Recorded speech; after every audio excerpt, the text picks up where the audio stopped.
Welcome to the deep dive. Today we're jumping straight into the commentary around the Donald Trump sentencing. Yes, specifically looking at what they were saying over on the Ring of Fire YouTube channel. Exactly. We know you want to get past the headlines, really understand the core arguments quickly, so that's what we're doing. We're pulling from their video, Judge Merchan looks like complete dope with Trump sentencing. Features Mike Papantonio and Farron Cousins. And it's definitely a critical take on the whole thing. So our sort of mission here is to unpack their main points about Judge Merchan, his rulings, the potential impact, all that. Okay, so first impressions. Papantonio's reaction was, well, pretty blunt. Yeah, he just came right out and called Judge Merchan a dope. He did. And he questioned, the judge's motives, suggested he maybe wanted that felony conviction locked in before Trump could potentially become president again. Even though Papantonio himself apparently thinks the case is DOA, dead on arrival for appeal. Right, which is quite the statement. It signals this really deep skepticism about the judge from the get-go. And Cousins. What was his initial take? He seemed a bit surprised too, actually. Said he thought the judge might have just dismissed the case earlier. And he floated this idea that maybe the judge was trying to send a message. A message like, what? Nobody's above the law or something else? Yeah, he wasn't sure. Could be that principle, which, he seemed to prefer. Or maybe it was more personal, like a vendetta. Interesting. But they both kind of expected the actual punishment wouldn't be too severe. That's the sense you get. Likely just a fine, something that wouldn't really change anything for Trump in a practical way. Okay, but their concerns went deeper than just the sentence itself. They really got into the judge's decisions during the trial. Oh, absolutely. Papantonio, drawing on his legal background, basically called the judge's rulings on evidence and procedure ridiculous. Ridiculous. Wow. So from his perspective, fundamental problems with how the trial was run. That's what it sounds like.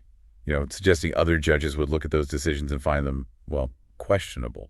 And a really big point they hammered on was recusal, right? The idea the judge should have stepped aside. Yes. Papantonio laid out the argument based on the appearance of impropriety. That phrase always comes up. What was the specific issue here, according to them? It was about donations from Schiff, initially stated as $4 million, then apparently $12 million, to a PR firm where Judge Merchan's daughter worked. Okay, and Papantonio's point was that connection looked bad. Exactly. He argued that the appearance of a potential conflict, that financial link, was enough. It should have triggered a recusal. Even if the judge himself said nothing wrong here. Yeah, Papantonio was pretty firm. He felt that appearance in itself damages public trust, regardless of the judge's personal assessment. But hang on, didn't the judge actually look into this? He did. And this is where Cousins brings in an important counterpoint. Okay. He pointed out that Judge Merchan consulted a judicial ethics panel about potential conflicts. And the panel said? The panel didn't see an issue requiring recusal, apparently because the daughter's job was separate from the judge's actions. So there was a process followed. That complicates the narrative a bit. It does. It shows the complexity, right? What looks like a conflict to maybe the public or to Papantonio might pass muster under specific legal ethics rules. But Papantonio wasn't buying the panel's decision. Not really, no. He kind of dismissed it as like a microcosm view. So it doesn't change the broader public perception, that appearance of impropriety. Which is a fair point about public trust, even if the legal boxes were technically checked. It's a strong argument about perception versus procedure. And this sort of skepticism feeds right into their views on the felony charges themselves. How so? Well, Papantonio argued it took metaphysical gymnastics, his words, to get this from a misdemeanor up to a felony. Okay, what was the supposed gymnastics? The argument that the misdemeanor, the falsifying records part, was done to help manipulate the 2016 election. That link, according to Papantonio, was the stretch. So he felt the legal basis for the felony was weak. Very weak in his view, to the point where he called Judge Merchan an embarrassment to the judiciary. Oof. Strong words again, and he Yeah. stuck with that DOA prediction. Yep. Said the case was dead on arrival for appeal, likely to be reversed. Just a total condemnation, really. Okay, so where does the whole nobody is above the law idea fit into their critique? Because that's been a big theme around this case. Yeah. And interestingly, Papantonio explicitly says he agrees with that principle. Oh, so his issue isn't the principle itself. No, his argument was that this case, this specific prosecution, was the wrong vehicle for it.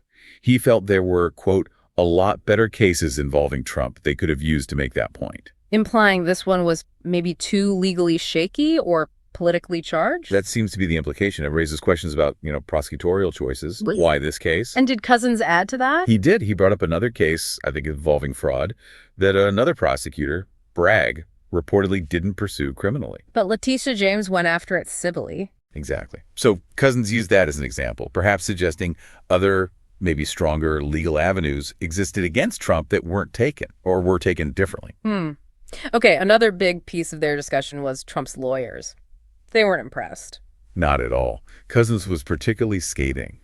He said something like, Trump doesn't hire lawyers like you, Pup Antonio, meaning serious trial lawyers. And what did he think of their work in this case? He called their motions the work of buffoons, I believe, and the dumbest thing.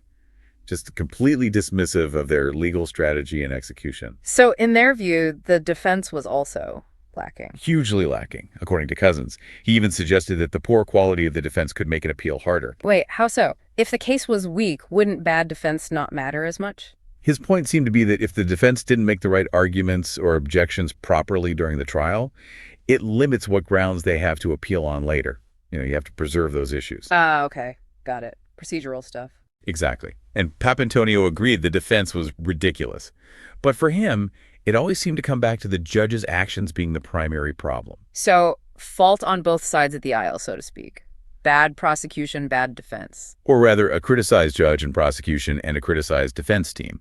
Both Papantonio and Cousins seemed to see major flaws, just maybe emphasizing different aspects. Did Cousins give other examples of this poor lawyering affecting Trump? Yeah, he mentioned Trump losing cases he felt Trump arguably should have won, like the E. Jean Carroll defamation case. Even though Cousins said he actually believed Carroll's story? Right. He attributed the loss, despite believing the underlying claim, to the sheer incompetence of Trump's lawyers in that instance. Which makes you wonder, why does Trump hire lawyers like that if they're seen as so ineffective? Well, Cousins had a theory.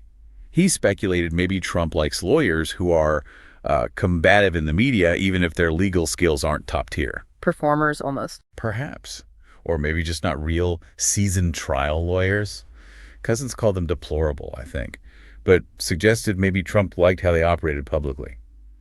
It's an interesting thought about what criteria might be at play. Okay, so let's try and pull this all together. The key takeaways from the Ring of Fire, from Papantonio and Cousins. Well, first, major criticism of Judge Merchan, questions about his competence, his rulings, and definitely his impartiality, especially tied to that appearance of impropriety issue with the donations. Right. Second, deep skepticism about the legal foundation for the felony charges themselves. That whole metaphysical gymnastics idea, the case being DOA. Third, the feeling that while nobody's above the law is a valid principle, this wasn't the right case to prove it, suggesting better options existed. And finally, a really harsh assessment of Trump's defense team, calling them buffoons, incompetent, potentially hurting his own chances. Yeah, those are the main strands. But it's also worth remembering those little nuances like Cousins acknowledging the judge did consult the ethics panel. Exactly. While Papantonio dismissed it, Cousins pointed out the process was followed, even if the outcome or the perception remains debatable. It shows it wasn't maybe monolithic, even in their critique. Good point. So this deep dive really surfaces a viewpoint that is profoundly critical of the whole legal process in this instance. They're not just questioning the verdict, they're questioning the judge, the prosecution's basis, the defense, pretty much everything. Which really brings us to a final thought for, everyone listening. When you hear these kinds of strong critiques, and you think about how complex these high-profile cases are, what factors do you think are most vital for making sure these trials are actually fair, and just as importantly, that the public trusts that they're fair?